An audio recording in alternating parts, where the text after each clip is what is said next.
On today's episode, we welcome special guest Marc Jackson to put the 1994 Green Day album Dookie to the ultimate test, the nostalgia test.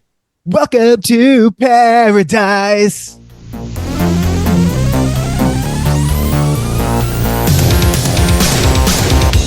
Welcome to the Nostalgia Test Podcast, the show where two longtime friends put their mainstream pop culture past to the ultimate test, the Nostalgia Test. Woo! We're here. Dan, what is up? Manny, guys, this is the first time you're at the Nostalgia Test Podcast. Stop right now. Follow us. Like us. Share it. Go to our Instagram page. Follow us on Instagram. That's where you're going to hear about all of our new episodes. We put up polls in there, and guess what? People wanted music. Yeah. They're sick of the movies. No, they're not sick of the movies, but we do music. We test all pop culture. So yeah. I'm here with Dan. What's up here in LA? And we have a guest today. Special Today's guest. a guest day, which is good. Guest day. You did say you wanted more guests this year. Guys, 2024. If you haven't heard about it, we're doing 90s. Yeah. We did 24 is the year of the 90s.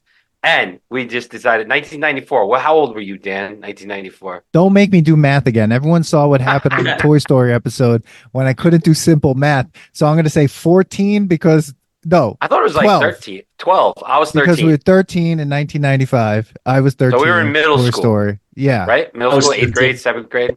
So Something we're here like with Marc Jackson. What's up? Marc, well, I'm going to shamelessly plug right now. Marc was one of the first co-founders of Lithology Brewing Company. Lithology Brewing Company. Come down for great craft beer in Farmingdale, right on Main Street, 211A Main Street. Opens Wednesday, Thursday, Friday, and Saturday and Sunday in the wintertime. And then we open up 7 days a week when it's spring and summer. Come down for your refreshment. Craft beer made on Long Island, made by New Yorkers, for New Yorkers, with New York ingredients. This is Marc Jackson. What's up, bro? What's up? How you doing? Good. How are you? Thank you for coming on. I know it was like last minute, but you commented on our Instagram page. Yes. And I was like, oh, he's coming on as a guest because I do know that you love music. We've actually gone to like a concert or two together. What was that? Not to a few shows.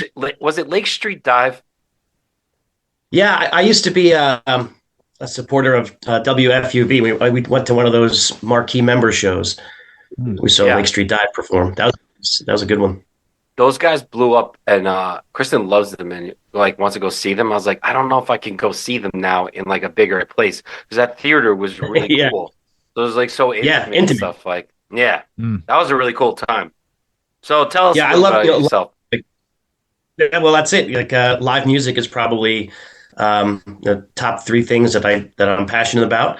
I've seen countless shows. Actually, one of the reasons why I commented on that post you mentioned is because I just bought tickets to see Green Day in August.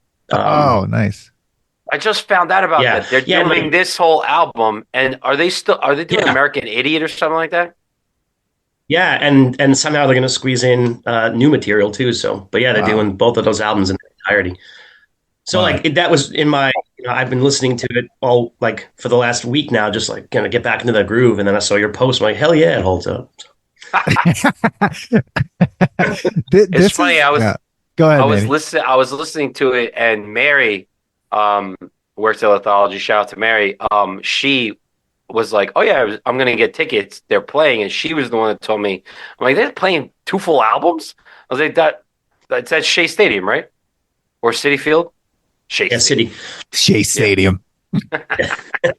Dating myself. This is why we have a nostalgia test podcast. Shea Stadium. Does Shea Stadium pass the test? Well, no, because it got knocked down. But yeah. But like Green Day, especially this album was so big when it came out in '94. I mean, and then it blew up, and it's just probably at this point it made, in my opinion, it definitely made the band. I mean, I remember the Basket Case video. That was like one of those videos where I thought I saw at the time. I was like, this is the fastest drummer I've ever seen in my entire life. Before Travis Barker.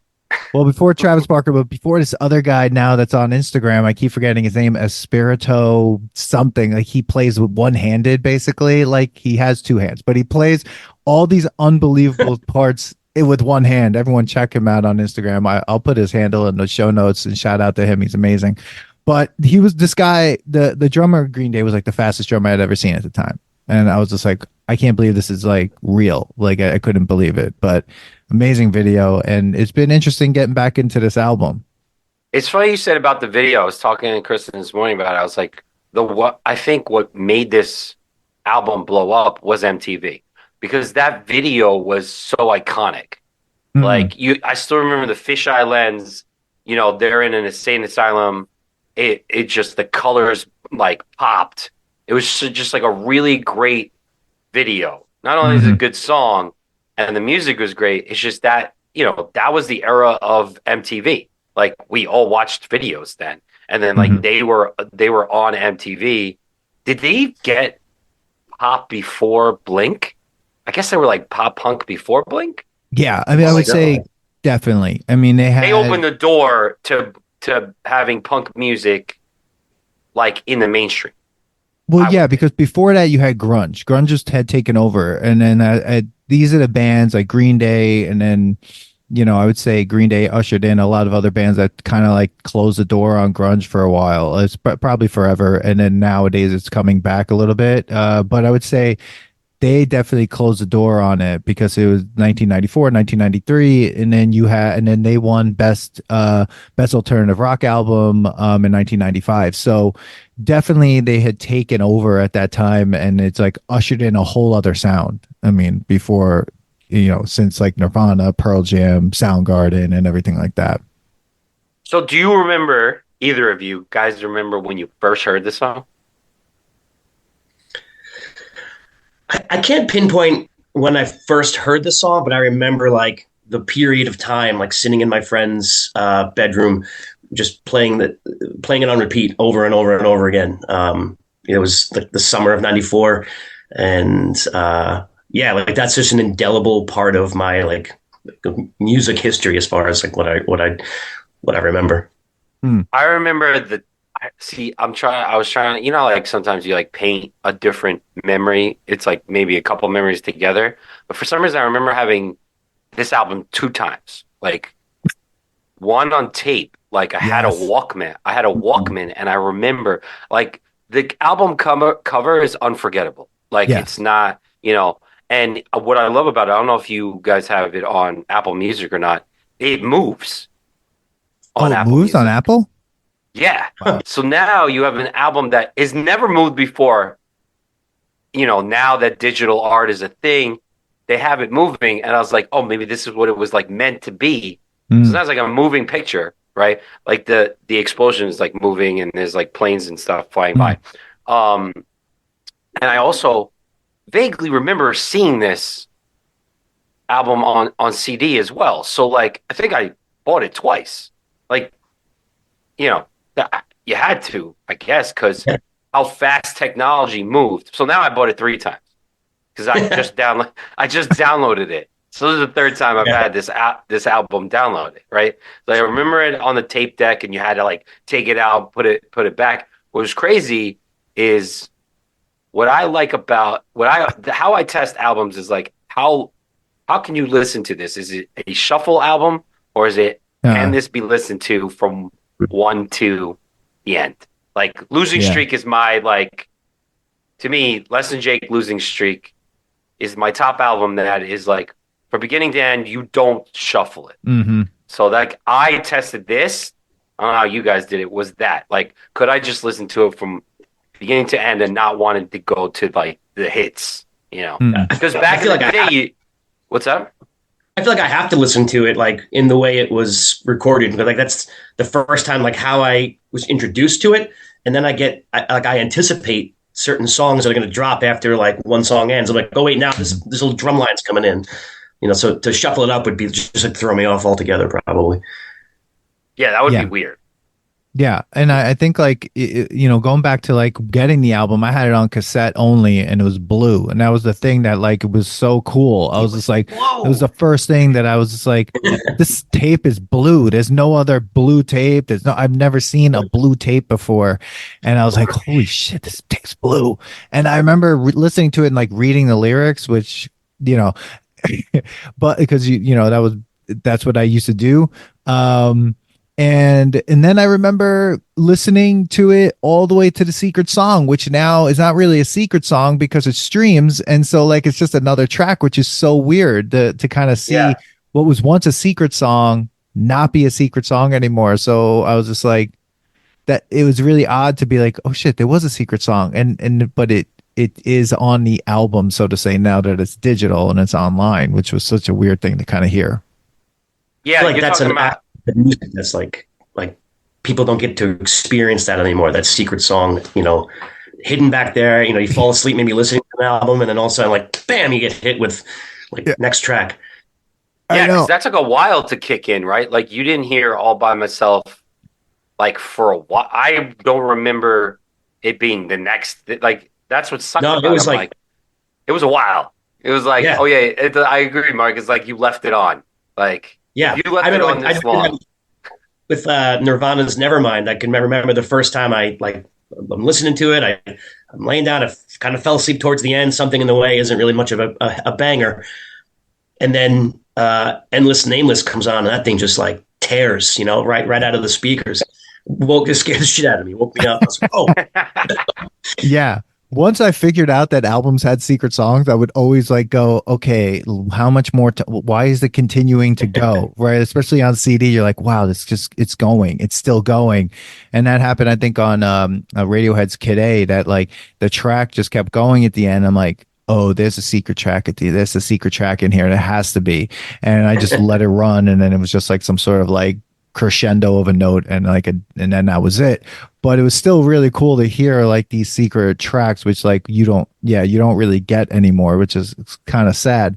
But it's interesting, like I've been looking at some of the facts of this album, and what's interesting Danny about, Fax is back. well, yeah, I mean, well, what's Welcome interesting about 1990, is 90s this Danny to me Fax. is like Green Day, this is their third studio album, and not to say that bands hit on their first album, but it's interesting to hear. I mean, they had two albums prior to this, which people really loved, but to think like that third album, it blew them up this way.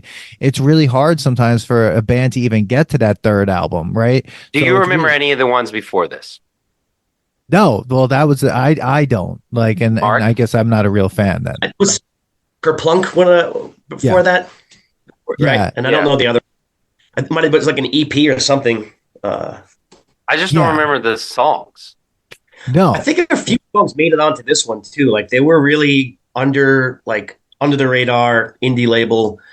And I think Dookie has got a few tracks from those previous recordings, if I'm not I think mistaken. that makes sense too, because if they're all of a sudden blowing up, it's like put those songs on here.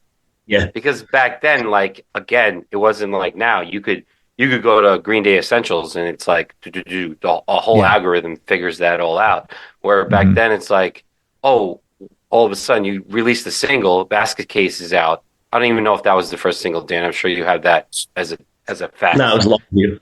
But Yeah. so that comes out. It's like, oh, this is doing really well. Let's add some songs to this album, like before Yeah, we release the whole thing. Like, why not? If they're all of a sudden catching fire, you know? Oh yeah. That's the thing. And this album had four singles: Long View being first, Basket Case, then Welcome to Paradise, and When I Come Around. That's good for an album. And it says Welcome to Paradise was also originally appeared on the band's second album in 1991. Well, So there definitely was, that crossover but that happens too. I mean, I think that happened yeah, with some Dave Matthews Band songs, also made it onto some of the other future albums that, after the first album. But it's interesting to think about like bands like second and third albums and being like, remembering like how good were those third albums or some bands, right? Like I think of like the Strokes, and the Strokes are like that first album's like their big is a huge hit, and then like the second album's like a rush to get it done. The third album, not that many people like too much. I love their third album. And so I think like it's interesting with Green Day. It's just like you have these two albums. They have a real good underground audience, and then they hit with Dookie, and then they're called sellouts for leaving like their original label to go to a bigger label. But it's just like sometimes you got to go to the bigger label, like, you know, to get the exposure. I mean, at that point, I don't think Green Day gives a shit at this point. No. Whether somebody called them sellouts. I mean, no. Think about like I would say one of the most decorated punk bands and relevant to this day, right? Like They to the point where like, what is it? I know a couple albums came on after this, and then it was American Idiot or something. Right? It was American Idiot. What is it? Then they had their musical. And the musical. There's a like a Broadway musical. Yeah, Broadway musical. Like, Green Day, Broadway musical. Green Day recently playing in the subway with Jimmy Fallon. Like, you know, celebrating obviously 30 years of Dookie. And that's the other thing. Like, we're doing this because it's been 30 years. And the 30 thing years, that man. there's been 30 years since this album came out. I was wondering, you know, when you go back and you listen to this like album, I know we listened to it straight through, but I'm curious, like for people, like for you all, like which ones are the tracks that are most memorable for you? Like which are your favorite tracks? Like that you're like, this one, when I hear it, all of a sudden, like I'm there in that moment it came out. Go ahead, Mark. That's tough. I mean, for me, with albums, I'm a big fan of. I like that. I want to hear the opening track because that's to me like their introduction to their audience. And they come out of the gate. That song "Burnout" just like rips right into it with a little drum roll, and I feel like it doesn't stop for like the rest of the album. So it's hard for me to pick just one. Maybe I would say like "Burnout" is up there because that's like the gateway into this album. And now I'm sitting down and I'm ready. But I think Longview really just holds like a special spot. The song was amazing. It was sick. 13 years old, the song comes out. It's got that classic sound of the time with the quiet part that, then the drop into the huge, like heavy sound. And they were singing about things that was like edgy. Like this was my introduction to punk rock too. I didn't really know much punk before that. I liked grunge. I was into Nirvana. But like thematically, the things that they're singing about, like to a 13-year-old, is talking about masturbation and like being bored and stuck in your house. I'm like, what is this that I'm listening to? It's like that song it clicked. It was like right there. Yeah, I mean, when you think about like when I was listening to the lyrics and I was like, listen, I'm like, damn, it's just like it's so weird to kind of hear these songs because it's like especially like comparing the band now, right? Like, and how their lyrics are they're like talking about politics and there's a revolutionary aspect to it and all these things. And then you go back to Dookie and it's just like, I'm not burning up, I'm just burning out. And it's just like, but it's still also like interesting to kind of think like in context of what was going on even in the 90s, it could there's something being to be said there. I mean, it's like coming off the hangover of the 80s and everyone is burned out from that anyway in the 90s at that point. But yeah, what's the line? I've stepped in line to walk amongst the dead. Like, this is definitely so. Yeah, it's really interesting because when I started the album and that song came on, I was immediately like caught in it. I was like, oh, I forgot about this song, but it's so recognizable immediately. Like their sound is just so recognizable. It's impossible not to know that there's a Green Day song on when it comes on. Like, immediately, his voice is just so recognizable. Their style is so recognizable. The 5 power chords that they use are just all recognizable. Like it's just amazing to kind of hear it because I'm just like, oh yeah, I remember this. Really well. Just to piggyback on that, like I remember thinking when they first came out too, like who are these British guys? Because like that first album, so much of his affect sounds. I guess he's maybe trying to draw from like the British punk, school of music there. But it took me a little while to realize, like, oh, they're from like Chicago or something or California. Yeah, it's so weird because they definitely, you could tell he definitely was influenced by like the Sex Pistols, like 100%, because that voice is just all Sex Pistols, like that. The it's not even a whining. I don't even understand. I don't even know how to explain what he does at all. Like I really don't. It's funny you say that because there is a point. So I'm going to admit right now, when we first test this, normally I like think first I do a whole thing where I like think about how I think I'm gonna feel about the album, and I'm thinking about like I go before I even turn it on. I'm like, oh yeah, man, this is gonna be great, or like, oh, I remember this and whatever. And then I turn it on, and I'm like, wow, this is whiny. Like I was like, this is whiny. This is like every punk band. I was like, every song sounds the same. I was like totally disappointed. I was just like, I think I was thinking that it was going to be Enema of the State. Like that's what I was, because first of all, that's another album that I love. Yeah. And I know it's their Main Street, it's their sellout. Yes, Dude Ranch is like the, raw, raunchy produced Cheshire Blink Cat. 182, Cheshire Cat, like where you have skits and like, they're just being dumb and stuff, almost like that's what you needed, right? Where Dookie doesn't have skits at all. It's Nothing. like so professional, right? So I was like, why does this all sound the same? And then like I kind of like let my old man get out. And then I listened to it again this morning and I was like, oh wait, this is good.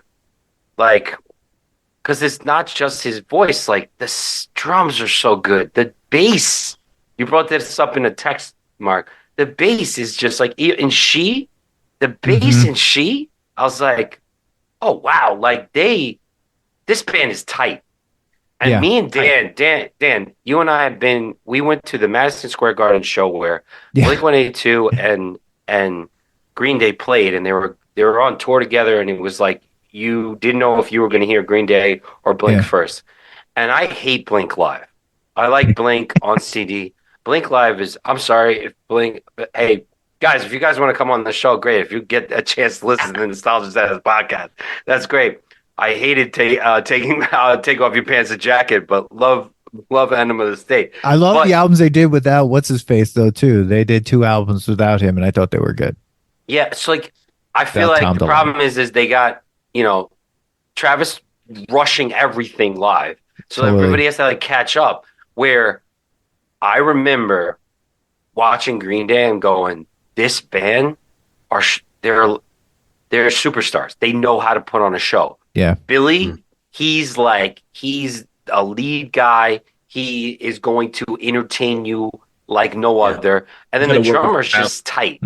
Tight. Like they could rush through this whole album, but like I never felt when I saw them live, I think I saw them live twice, and I was just like, this is a good fucking band. Like this band knows how to rock. They're tight. They just know what they need to do to give you a show. And like, I mean, like you're not watching like kids in a garage, like where I feel like sometimes at Blink you do. Yeah, I saw them at Jones Beach with Blink, and they opened for Blink. That was just before American Idiot came out.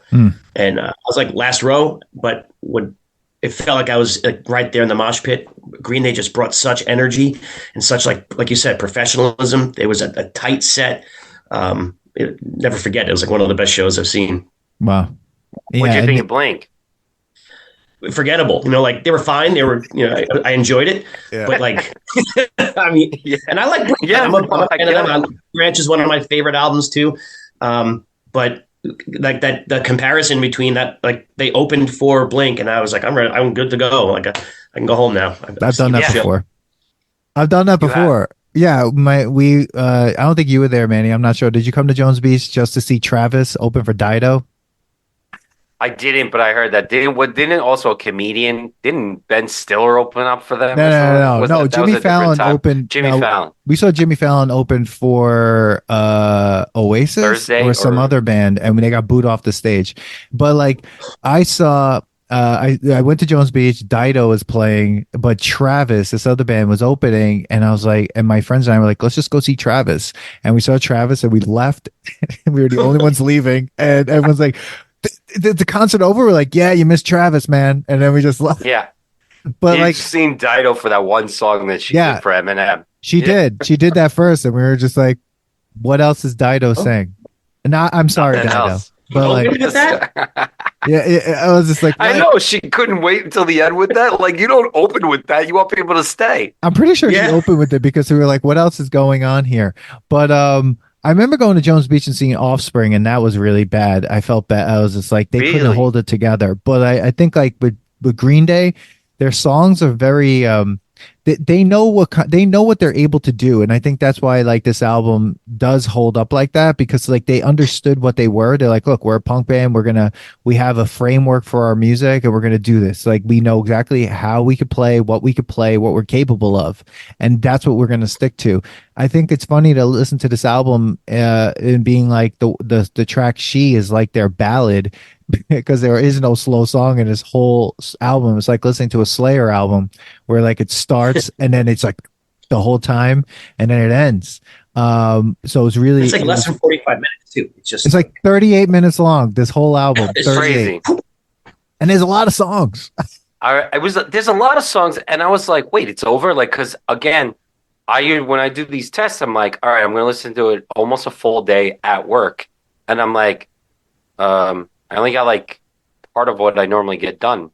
And I'm like, I have to listen to another album? Like, it's already over? Like, it's crazy. Yeah. And with the amount of songs, like, I do want to bring up Pulling Teeth. Go ahead. Right. You know what I got a vibe from? That Thing You Do. Remember that movie? I remember it. Doing That Thing You Do, with Tom Hanks, and he kind of plays like a sleazy like producer, and like the guys have like one hit wonder.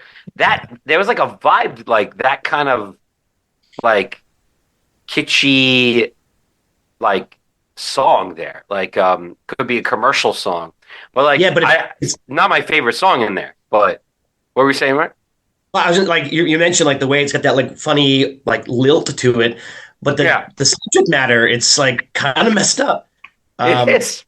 But but I was like, it's just all I was thinking was like, oh, okay, this is just this wacky song. Like, but I had a good time with it. I had a good time.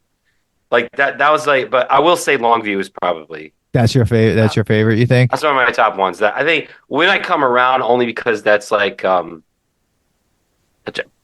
was that? No, that was the graduation song. That was the year after, right?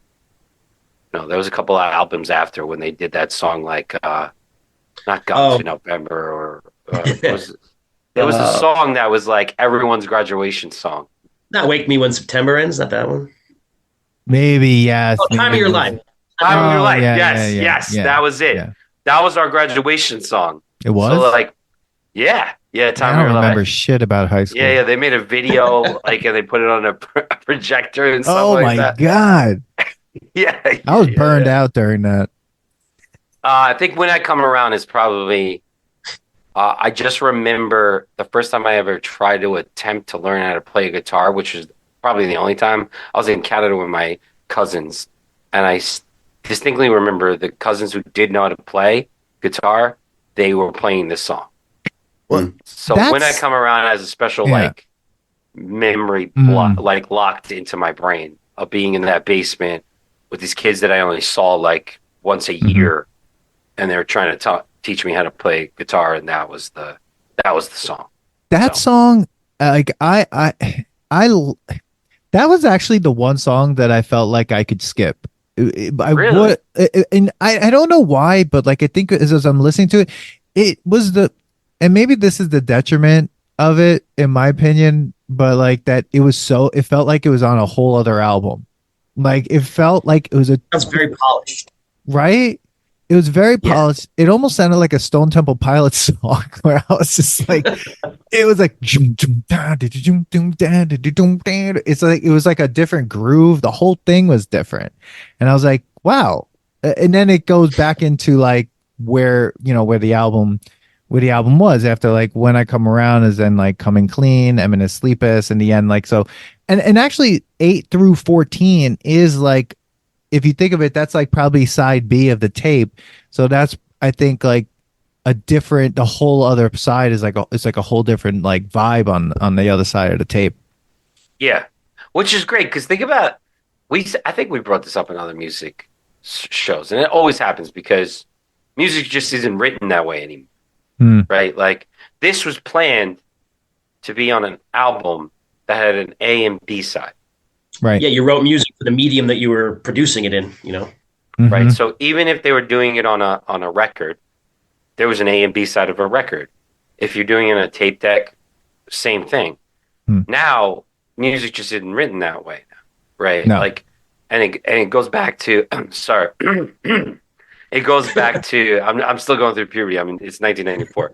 It's taking you back. It's taking you back. It's taking me so back that I'm getting a high pitched voice.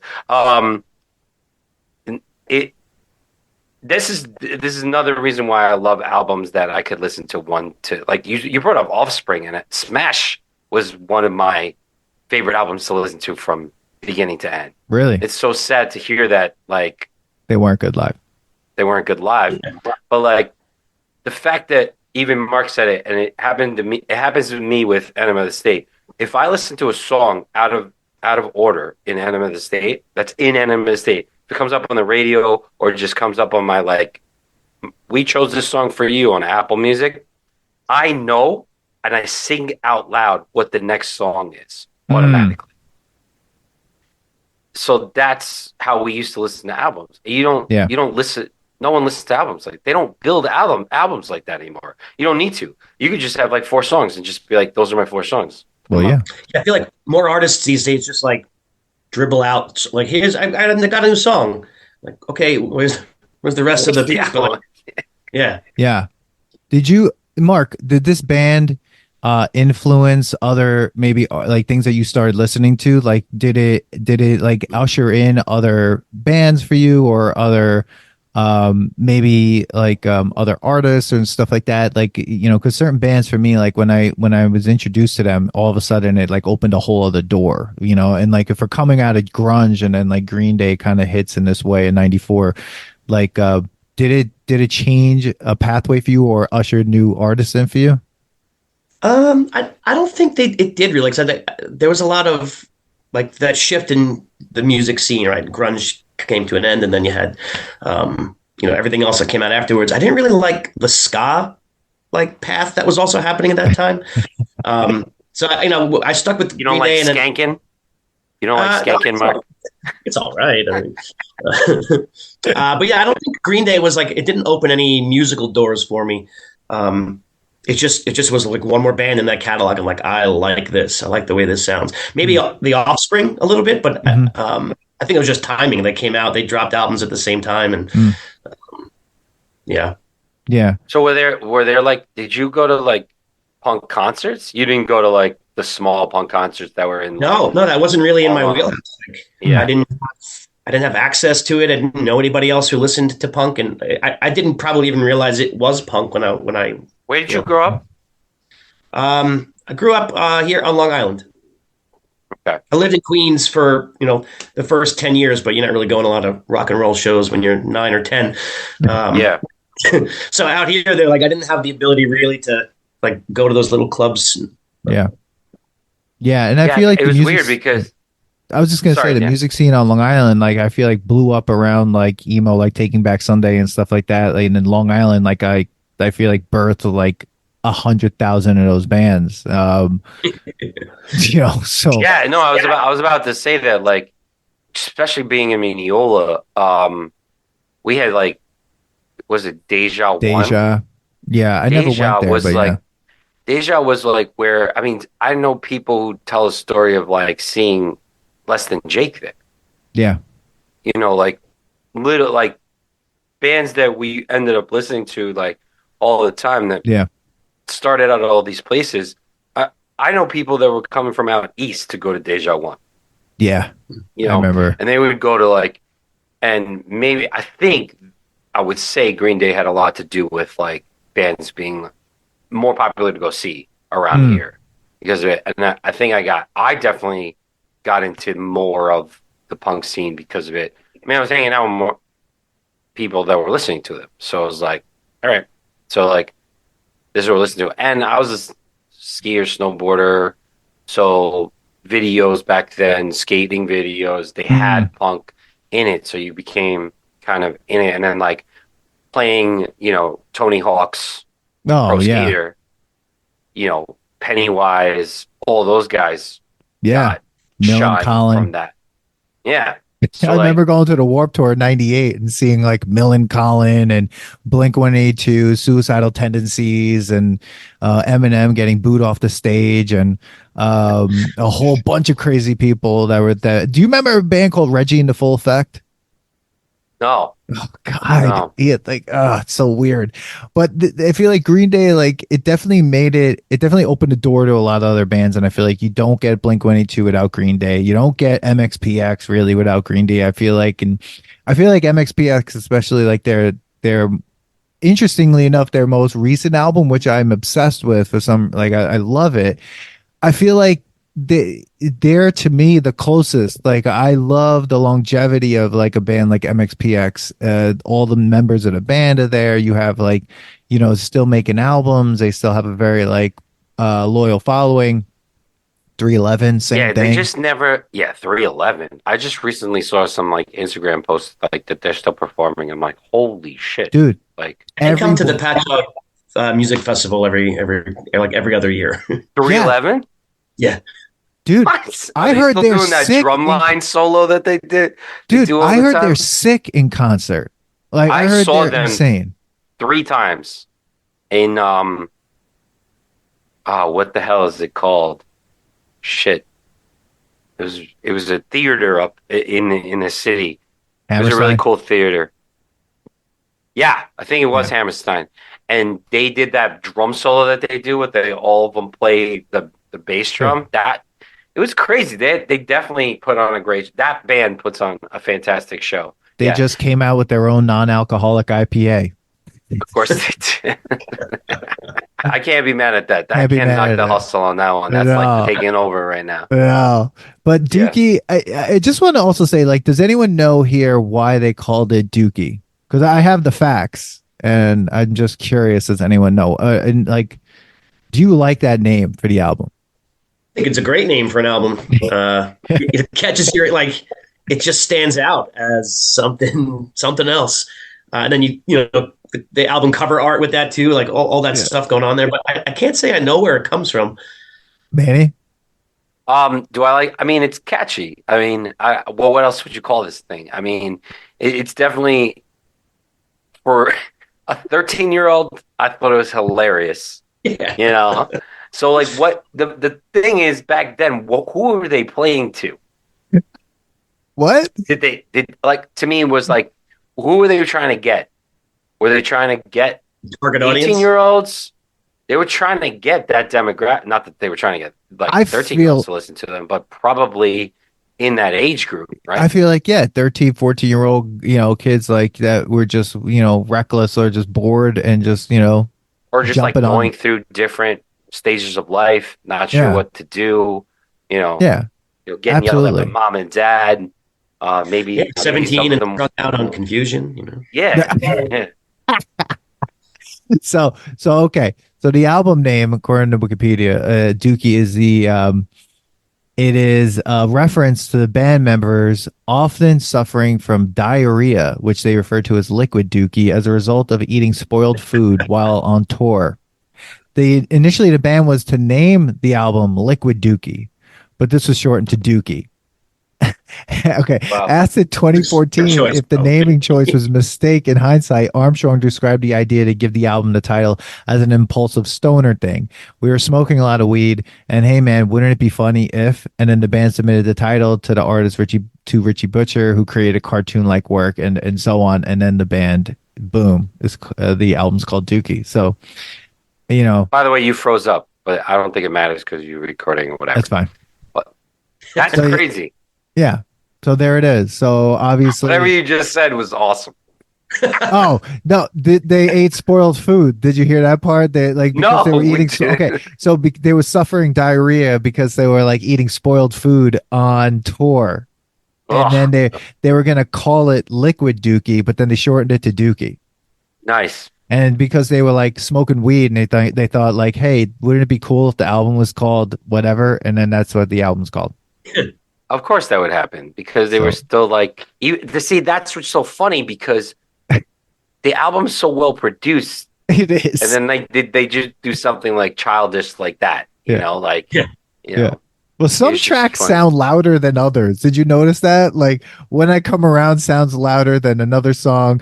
Basket Case sounds louder than this other song. There's like a weird skip in like this weird area where it's like I feel like going into Longview, I think it is, or right before Longview from the song before Longview, and then it's like a doo-doo, doo-doo, and then it's like it stops and then it continues that bass line, and I'm just like, it's such this weird mixing issue, but they kept, no matter what, they Like, just no kept one that told the in. producer, like, this is the same song, it's going into it. Yeah.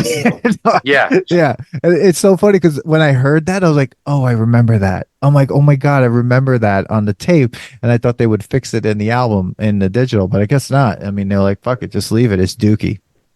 Can I? Yeah. There's one thing I wanted to bring up. Before we were talking about how like MTV probably ushered in, like, brought them to their fame, all the music videos that were coming out. But I think I think a lot needs to be like could be said for their performance at Woodstock, because that I think was the other thing that like kind of solidified it for me. Mm-hmm. I wanted to go to Woodstock so bad, but 13, I really didn't have the means to get up there. But I could watch that. They streamed it, live on MTV. I think it was right. Yeah. Like seeing that 94. performance. Yeah, Yeah, 1994. it wasn't pay per view, right? Was it MTV probably? But They No, I think probably, they their just like performance- streamed it. It was Yeah. just something that, Yeah. It was pay-per-view in 99, I believe. That's when they got greedy. Oh, okay. That was when Right, Yeah. the money grab. things Yeah. got But really like the bad. mud fight breaking out between the audience and Yeah. Green Day, like just it devolved into utter chaos. The taunting back and forth, like that also I think helped solidify them as like, oh, this is who they are. You get to see these three punks up on stage, just having fun and going at it and playing some rock and roll or punk Wow. rock. But yeah, that was really That's cool. a I great remember memory because I remember that now. Yeah. I saw the 1999 documentary on HBO of Woodstock, which is not a good Woodstock to that. The look 99? back No, the at. 99 Yeah. Woodstock was terrifying. But like they brought up how like great 94 was. Yeah. Like even though the mud thing had, everybody was all into like the fact that it rained, they didn't care. Like it was it was like all in good fun at that point. yeah. Mhm. Yeah. 99 was crazy. It was like Wow. Lord of the Flies shit. Yeah, they Yes. played a lot of good songs too. They played like most of the Dookie album and then a few other songs from like older albums. That's amazing. Yeah, but that's the thing about Woodstock 94. Like you had bands that were like Green Day that were like fun. You know what I mean? Yeah. And that's the thing. Like that's why I think like this album, it's fun. Woodstock 99, there was nothing fun about Well, there was a like, lot of angry. The whole point of the documentary was even just how like the music that was out then, just like anger and break this down and break that and Yeah. fuck everybody, and Fred Durst definitely lit a match basically, and Yeah. just kept going with it. And then what's his name? Red Hot Chili Peppers was not stopping, and kind of. If you haven't seen the documentary, it's Oh, yeah, crazy. it's a good one. It's wild. wow. Wow. 1994 though had some killer albums that came out. I mean, so this album came out with so many great albums. You have Super Unknown from Soundgarden. So you still have like that the grunge era still there. You have Definitely Maybe by Oasis, which I love. The Grace album by Jeff Buckley, which was really great. Vitology by Pearl Jam. The Downward Spiral from Nine Inch Nails. Live Through This by Hole. I mean, it was a Jar of Flies by Alice in Chains. This was actually a strong year for music. I mean, even on the hip hop side, you have Illmatic from Nas comes out in 94. Far Beyond Driven by Pantera. The Southern Playalistic I can't even say it, by Outkast. Outkast's album comes out in 94. Crazy Sexy Cool by TLC. I mean, look, just basically 1994 was an unbelievable year, plus Weezer, the Blue Album, was an amazing year for music. So it just, to see Green Day kind of come out with an album to like last all this time, but a lot of those albums, when you think about it, like I'm like, I still listen to Definitely Maybe. Like I still listen to that Oasis album. You know, as you talking about this, I was thinking about No Doubt. Remember No Doubt? Weren't they really punk at first? Yeah, they were. Yeah, Right? and They were like ska-ish too, right? They had like the horns going. Yeah, they changed so many. I just remember with No Doubt, it was like they changed every album they came out with was like a new genre for them. Like, Well, because as yeah. the different albums came out, it was like all of a sudden they were like, there's a little bit of rap in there. They turned into like really poppy, Yeah. and then they broke up. But like, I remember they start out, they were a punk band. She was on. Yeah. She did a song with Bradley Noel, from Sublime. Seeing Red, or I see. Yes. It was amazing. So she was in that scene. And I mean, she was they a were great performer, man. Yeah. Damn. Yeah. We're coming up on like some time to like, we're gonna play something for you all from one of our podcasts. Brothers in podcasting, Brian Colburn, who, Manny, can you believe that he was on our podcast like in 2021? That was already that long ago? Yeah. The one when we did like the playlist, Billy Joel's playlist. Yeah. But crazy. Let me play, everyone. Let me just play what Brian Colburn had to say about the Green Day album Dookie. We asked him to chime in, and if you haven't checked out Brian Colburn's podcast, My Weekly Mixtape, check it out. It's blowing up. He's got guests on there from like all sorts of amazing bands. Dan talks about it all the time. I love it. He's like, I wish we had those guests. Let's go. He's killing it, Brian. We got have us on. But yeah, and check him out. Here's what Brian had to say about the Green Day album. Gentlemen, Brian from My Weekly Mixtape here. Wanted to chime in on your question. Does Green Day's Dookie pass the nostalgia test? This one, I hope you both say a resounding yes to, because let's be honest, Green Day is going out on a tour this summer, a stadium tour with openers, the Smashing Pumpkins, Rancid, and the Linda Lindas. And they are touring, playing 2 albums in their entirety. American Idiot, which is celebrating its 20th anniversary, and Dookie, celebrating its 30th anniversary. So right there, stadiums are selling out across the country to hear Dookie played in its entirety. So right there alone is a good argument for why this album passes the nostalgia test. Now let's talk about the hits. Obviously, Longview, Basket Case, She, When I Come Around, all amazing songs.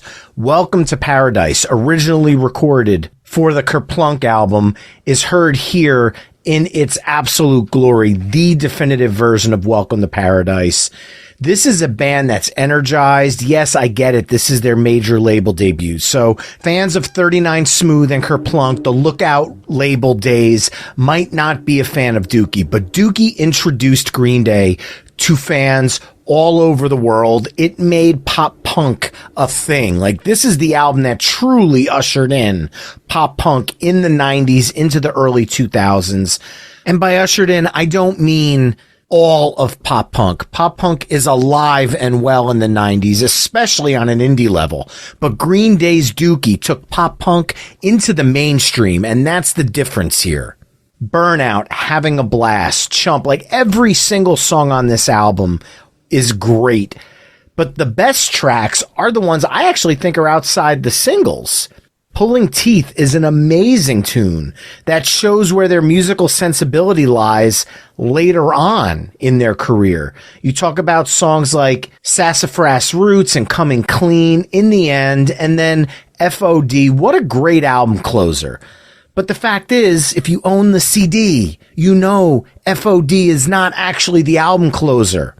It's the brilliant Trey Cool and All By Myself, one of the premier hidden CD tracks of all time. So there you have it. Green Day's Dookie passes the nostalgia test with ease. Hope you gentlemen are doing well. Looking forward to having you guys on My Weekly Mixtape at some point in 2024. But until then, keep up the great work and looking forward to talking to you soon. Wow. Thank you so much, Brian. Man. If you haven't checked out again, like check out My Weekly Mixtape. Go to the website, myweeklymixtape.com.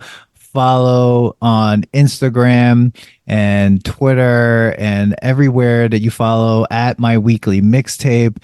Brian's dropping episodes pretty much weekly. Obviously, the last episode was he was joined by Desmond Child, and they were diving into the stories behind songs that Desmond Child wrote and co-wrote with Kiss, Bon Jovi, Aerosmith, Alice Cooper, Joan Jett, and the Blackhearts, Cher, Meatloaf. I mean, talk all about that. I mean, Brian is he's like an encyclopedia of music. I mean, I know, man. check out our episode with Brian that we did in 2021, episode 53 of the Billy Joel playlist, which is much more of a Billy Joel just like love letter. Shameless plug. But I gotta say, he's got a huge point that they are still selling out stadiums. Like, yeah. It's hard to do, especially nowadays. Everybody's so like, they just move on really quickly, and people still hanging on to Green Day. And I didn't know that Smashing Pumpkins, that was my first ever big concert. Yeah. Smashing Pumpkins. Yeah, man. I think I was like maybe 15 at the time or 14. I don't know. But I went to Madison Square Garden, and I think I got high at that concert too. No, I definitely got high. I didn't think I definitely got high. That was your first major concert? Yeah, like first like big arena concert. Mm. Mark, what was your first concert? My first big concert that I remember, it was Lollapalooza 95. Wow. Yeah, it was really set the bar. Wow. Yeah. Wow. Yeah. Shit. I think Hole played. They were the Sonic Youth, Hole. Soundgarden. I think Soundgarden was there. It was wild. It was great. I still haven't recovered from Chris Cornell dying. I'm every day I'm like, why did this happen? But amazing voice. Rest in peace. That's an amazing first concert. My first was 311 at Jones Beach for the Blue album, which was really interesting, really amazing. And I was a freshman in high school. That was like my first major concert. Before that, it was Ninja Turtles live, which was amazing. yeah, buddy. Let's go. It was I guess Stepping Stones. I guess my real first concert. I take that back. Arena, like I guess my first concert was because I'm a twin, and my twin is a female. We went to New Kids on the Block in Nassau Coliseum. Dude, that sounds amazing. First ever, and I gotta say, rocked out. They were good. They were good at the time. But on the live music. Exactly. I've seen Hanson. I've seen Hanson live. Bob. You know. Yeah. Our friend Brian. I saw open for him. You saw who? Alanis Morissette. Oh, nice. That I would love to see in her prime. That's a good time. Yeah. In fact, the one that got away, Radiohead opened for her. And I didn't go I just was going with my friends, and I'm in the parking lot. I'm like, this song sounds familiar. I know this song. I fucking missed it. Wow. Oh my God. What an interesting opener. Yeah. Right? Yeah. Dude, first of all, when Brian said Smashing Pumpkins were opening for Blink-182 for Green Day, I've seen the Smashing Pumpkins some years ago. Not good. Not good. No, dude. It was sad because like they were such a good band, but like most of the band isn't around with them anymore, and it was just everything was like all the music was angry, like every song that was a hit he just played angry. Like, but yeah, wow. Interviews with him, he's angry. Yeah, but Green Day's Dookie, I'm This is one where, like, at first when I was listening to it, I was like, I don't know what's gonna happen, but it's interesting. This happens to you a lot, Manny, where like we have conversations, and then all of a sudden, like that little turn happens, Yeah, and then it's just like, huh. it So like definitely happened. And I gotta give it to Mark.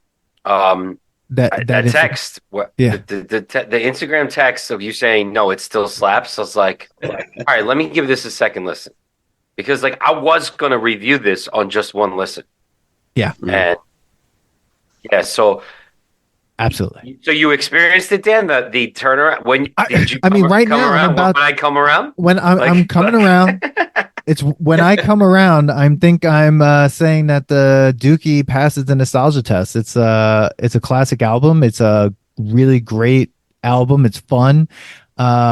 It takes me back to 1994, but at the same time, I mean, most of these songs I'm 100% listening to like over again. I would definitely listen to it again and again. It's just like, especially, you know, Mark, and you're right. That opening track is so important, and this one is so good. Burnout is an extreme. I started singing it as soon as it came on. I was like, wow, I remember all these words. I was just I was crazy really great. that happens. Like lyrics are locked in your brain that you haven't. Locked. Like, when was the last time you heard Burnout? It's been a long time. Right, and then Probably all of a since sudden, it's just like 1997. it just like clicks right in. Yeah. I'm like, no, you had no idea that was still in your brain, No, like locked away, just not at all. collecting dust. Yeah. And I was then all of a standing sudden, there. it's like, oh no, I know it. Yeah. I know this song. I was standing at work at the USC campus, just like listening to Green Day, being like, this is weird, but like, okay. And like, I Yeah, was just like singing to myself, like Burnout, while I was like waiting for like walking to class. And I was like, okay, all right, this is a good start. This is a good start, you know. yeah. But I needed multiple listens because I feel like there's an expectation again, like, and I think Mark, you're right. Like when you said like people like the way these albums were made was like to have two sides, so to have two different like feelings, and I was like not ready for that because it's like you have to translate, you have to just basically like put it onto digital, and you don't get that feeling of like turning the tape to like go, okay, this is the second side, so it's like a whole other space. It just, it's so because that 8 to 14, it's like it's like a up and then a down, but then a up again a little bit, you know. And so like yeah, it's definitely needs a second to third listen. That's funny you said. I was thinking the act of doing that. So you're saying the act of taking out the tape deck, taking a break, Yeah, switching it. yeah, Is like they need to put an intermission in between the digital the digital copy, because I was talking about this with my friends. I think one of my buddies said that I think it was a Tom Petty album. He did that like on the CD. He's like, all right, well, this is the point in the album where anybody who's listening on tape or vinyl has to flip it over. So let's just give them a minute. All right, let's go. And then like, oh wow. I love that. I mean, that to be like aware of that is huge. Yeah. And I'm like wondering if like new artists even, there's no way if they even know. But that's what the role of the skit was too, or the sketch on the album, right? Like I miss that. Like you had that on. I don't know. I do. Feel like I loved it. The Locks did it on like you know, their albums on We Are the Streets and Money, Fugees Power, did Respect. The Fugees had yeah. Smacking Eminem Isaiah. had Smacking What'd you say, Isaiah Mark? did it. Queens of the Stone Age, they got an album that they frame it like it's on the radio, and so that these little skits in between with like the DJ. Yeah, they did it. Yeah. Less Than Jake does it. They have like little like weird intros here and there. It's Harry J. Reynolds, and you're listening to Less Than Jake. Yeah, and then they did that other thing where they have, you know, in Blink-182 did it, and I feel like it gives like a whole other feel to the album. You don't get that anymore. The whole time I've been this whole podcast, I have the Dude Ranch scream of the girl screaming about seeing it. I don't know, I guess it's herpes or something. She's like, ah. Oh, Benoit balls. Yeah. That's all I'm thinking in my head while we're going through this, of like That's that weird. skit. Like that skit was like it was loud. All of a sudden, it came out of nowhere, and then like they go into another song. You're like, wait, what just happened? Yeah. It was like, what for? But that's why also like in that Smacking Isaiah like album, you have like even the clip from The Big Lebowski, which is hilarious. Yes, and the clip from the when he's talking about like it's what's his name? Not the more cowboy bell guy. Shit. Suicide King, not Suicide Kings. Christopher Walken? What are you talking Yeah, Christopher Walken's in it.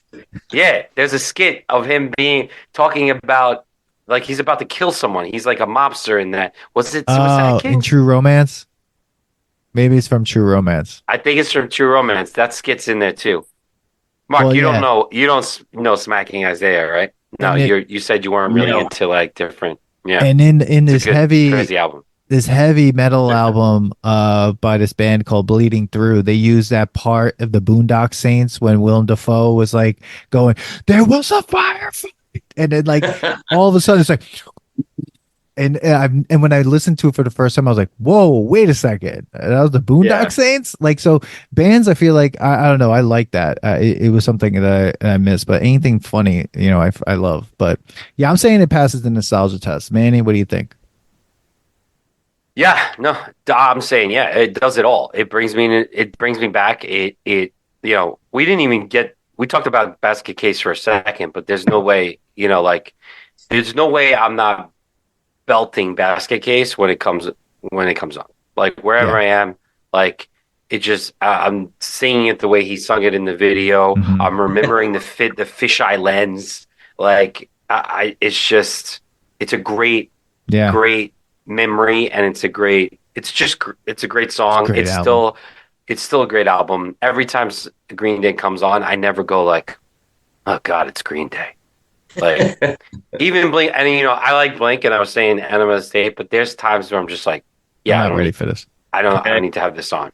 But like Green Day, I'm not skipping the song. That's how I feel about Weezer. When I hear it, I'm like, I don't know. Yeah. Yeah, me too lately. Like I'm like, yeah, I remember this. Yeah, exactly. Yeah. It's just like, I got it. Buddy Holly was whatever. I'm done with this. Like, I get it. In the Garage, you like that song? I'll let that one play out. It doesn't get.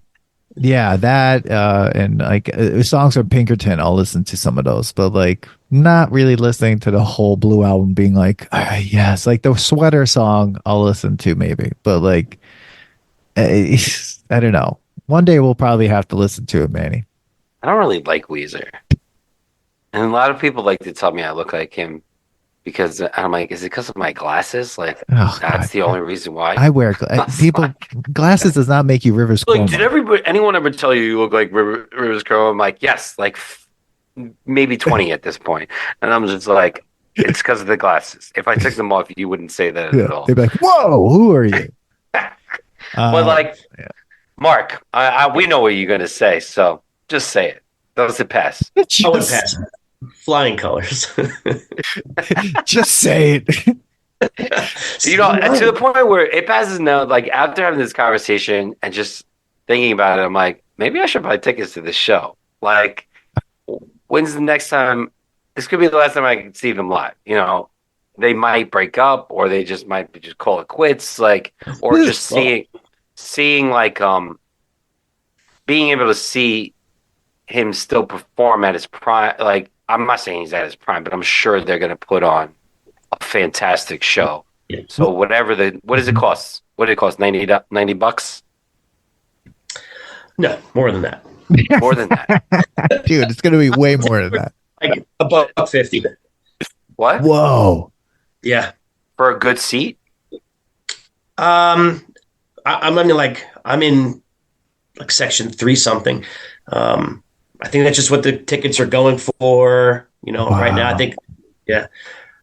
If you want to get in the mosh pit, it's like $500 though. So that's not. That's crazy. I mean, there you go. I mean, the whole band passes the nostalgia test to be selling a ticket for that much. I mean, you could see Iron Maiden for like an eighth of that price and be in general admission. It's unbelievable. Crazy. That's crazy to me. But like, Yeah, No one's going to see Smashing Pumpkins for that price. They're going to see Green Day. No. And it was when I read that they were doing Dookie and American Idiot in their entirety, that was kind of the cincher for me. Like, I want to see that one more time. Yeah, and now, in the beginning we were saying how are they going to do that? Well, it's a 34-minute album. Exactly. So, they could do it because it's a 34-minute album. They're not going to take a break. They just go right through. We're going to do Dookie twice, and then... We want to play that song again. Why not? Just go for it. Who cares? Like, it doesn't matter. But I remember I saw, and then I have this Billy Joe Armstrong story. It's really like I used to go to a lot of shows in Manhattan. I was hanging out with my friend Matt Airy. We all, shout out to wherever he is. Anyway, he loved this guy, Jesse Malin. And Jesse Malin was a lead singer to a band called Degeneration, punk band in New York. But then Jesse Malin went on his own. He had these like solo albums. They're actually pretty good, like singer-songwriter type rock albums. And he was playing the Bowery Bowery Ballroom, which is like literally a bar in a basement. If you've ever been there, and just in our audience, like it's a bar, and then you go upstairs, and it's like I don't even know what to call it. It's a stage, but like there's room for like maybe 95 people or whatever it is. It's like super small. I've seen the darkness there, which was crazy to see the darkness in this album, in this place. Yeah, it was out of hand. But I remember seeing Jesse Malin there, and then all of a sudden this guy walks on stage to sing with him, and I'm like, motherfucker, that's Billy Joe Armstrong. That is a lead singer to Green Day. He just like started singing. They sang a Degeneration song, and I was blown away. I was like, holy shit. I was like, to think that like how famous he really is, you don't really think about it until like you see him and you're just like, this guy's super fucking famous. Green Day is a huge band, and he's playing to like 95 people. And it was like really amazing. So that was really cool. I remember that. I'll never forget. I love those kind of stories where, because look, someone's got to pay $500 to get that close, and you were in a 95 person, probably paid what, $25 to see Jesse Malin. I paid more for drinks. Yeah, exactly. For the ticket. Are you kidding me? Oh my god! And then we got locked out of this guy's apartment, and it was a whole disaster. But yeah, that was really cool. But awesome, Mark. Before we close out, I remember emailing you. I was like, remember to bring your Rocky ranking, and we need to know how you rank the Rockies from best Rocky, and that includes Rocky Balboa, not the Creed films, just Rocky and Rocky Balboa, all the Rockies and Rocky Balboa. Best to worst Rocky. Okay. And what's the Rocky to Rambo conversion rates? I've seen a few of those and a few of these. So Mark, are you even a Rocky fan? I'm assuming no. Yeah. Who's not going to root for Rocky? Of course you got to be a Rocky fan. Yeah. But have you watched like all of them? No. Like your boy Kevin. Okay, so you haven't seen which one? Huge Rocky fan. I think the only reason I've seen any of them was because Kevin made me watch them, and I liked them. It wasn't like he had to hold me there, but he's like, "You need to see this movie." So yeah. So you ready? Do I just say the ranking? Like, all right, just go the numbers. Go. All right. First is the first one, 1, then 6, then 2, 3, 5, 4. You put 4 at the end? Yeah, that's the one, right? Isn't there? That's the Russian one, the 80s one. Manny. Do you know why? I get it though. You know why I get it? I know I've had conversations with Mark, and like he's not really into that kind of movie. 162. Yeah, 162 is its first. That's a first for us. Our ranking here, a 162er. He's a 162er. Wow, crazy. I remember seeing Balboa, like, oh, I like this. This is like reminds me of the first one, which was so good. And I'm not arguing that the sixth one wasn't good. Wait, you put 5 before 4? Yeah. I wrote it down, Manny. It's 162 5 3 5 4, which is considered like the worst one ever before 4. I mean, I haven't seen them all, so I was kind of basing it off of Okay, you haven't seen them all. Okay, which ones haven't you seen? Which haven't you seen? Please tell us. I've seen Rocky 1 and Rocky 6. Okay. Oh, you've never seen the other one? No. Where'd you put 3? I put it in a number 4 spot. I would have the 2. All right, I'm going to help you out. I'm going to help you out. Wait, man, that was the greatest moment when he's like, I've seen Rocky 1 and Rocky 6. And then we were both waiting. We were both standing there like this, like, and then that was it. Dan, he texted me. He goes like, what about if I haven't really seen it? I was like, please let's just talk about this during the thing because it's going to be great. So I'm going to help you out on this, Mark. I'm going to be more help you out. Help him out, I say man. it's a 1, 6, 2, 3, 4, 5 because you can't, you won't be able to. People will be attacking you. The 5 listeners that we have will be attacking you for putting 4 before 5. Mark, like, 4 should never become 5. You have to watch Rocky 5 now just to know how bad it is. And you have to watch the whole thing because Stallone himself has given it a 0. Yeah. And Rocky 4 is like an 80s heaven. It made like $80s $300 million. Heaven. Okay. Yeah.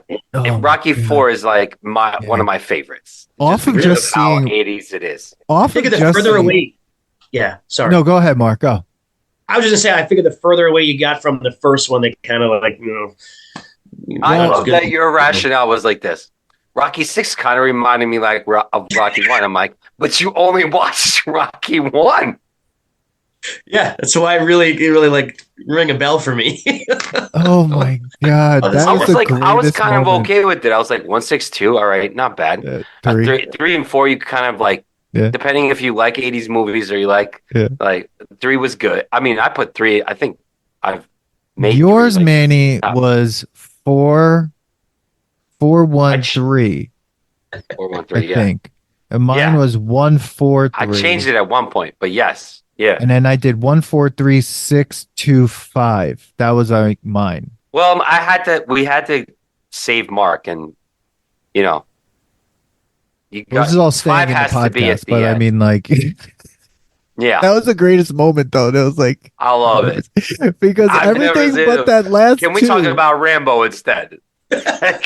Well, when we do Rambo, Mark, you'll come back on and do Rambo then. All right, especially those last 2, which were insane. Oof. Yeah, those are the craziest movies I've ever seen. Well, there we go, everyone. Green Day passes the nostalgia test. It's unanimous. 1994 classic. 30 years. Congratulations, Green Day, for 30 years of Dookie. That sounds really weird, but also just more than 30 years of just making music, having a Broadway musical, doing everything that like I cannot believe a punk band has done in the music industry. And I mean, hopefully maybe 20 more years. More music. Why not? Let's break out those power chords. That's how I learned 7, 9, 7, 6. Let's get those chords out there. Like make some more songs. Mark, thank you so much for being on and coming on and talking Green Day with us. It was like a real pleasure. Thank you for the amazing ranking. I appreciate it. One of the greatest Rocky rankings of all time. Buzz in the tower would be proud. Guys, don't forget to follow us on all your social media platforms. That I think we're on Twitter, now known as X, Instagram, Facebook, TikTok. Dan's doing a great job. We got a whole new look on there. And, catch us on anywhere you get your podcasts. Yeah. Don't forget to like, subscribe, and tell us what we should put to the test next. Yeah. And everyone. On the Nostalgia Test podcast. 90s all the way. Peace. Later. Thanks for listening to today's episode. Please subscribe to the Nostalgia Test podcast to know when new episodes drop. Don't forget to leave us 5 stars and a positive review so more people can find the podcast. Share your thoughts and memories on today's topic on our Twitter @NostalgiaTest and on Instagram @TheNostalgiaTest. Tune in next time because you never know what pop culture will pop up on The Nostalgia Test.